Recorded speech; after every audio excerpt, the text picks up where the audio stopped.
بسم اللہ الرحمن الرحیم۔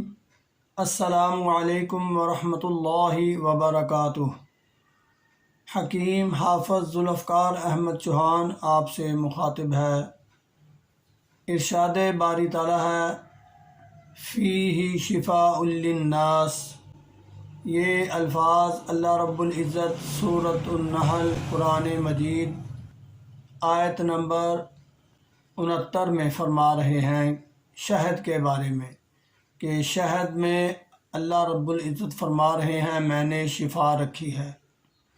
تو آج ہم شہد کے بارے میں یہ بتائیں گے کہ یہ جلے پر کیسے اثر انداز ہوتا ہے۔ اگر خدا نخواستہ کسی کی جلد آگ سے جل جائے یا کہیں پر جلن ہو جائے، آگ سے آگ گر جائے یا کوئی ایسی تیزاب چیز جو جلد کو جلا دیتی ہے وہ گر جائے، تو فوری طور پر اس کا علاج ہم کیسے کریں؟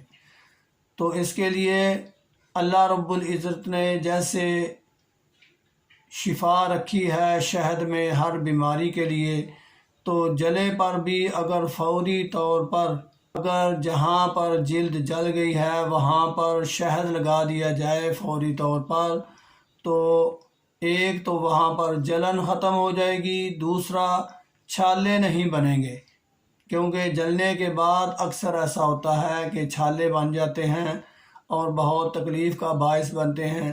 یہ چھالے نہیں بنیں گے اور شہد لگانے سے اس کا جو شفائی عمل ہے وہ بھی بڑی تیز ہو جائے گا۔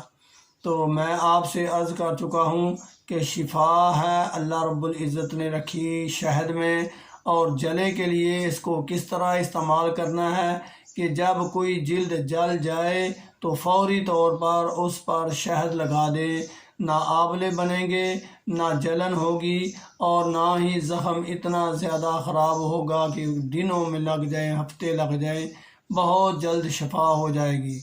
ہمارا چینل سبسکرائب کریں تاکہ ہم آپ کو ایسی ویڈیوز روزانہ کے بیس پر پہنچاتے رہیں۔ وما علینا الا البلاغ۔ السلام علیکم ورحمۃ اللہ وبرکاتہ۔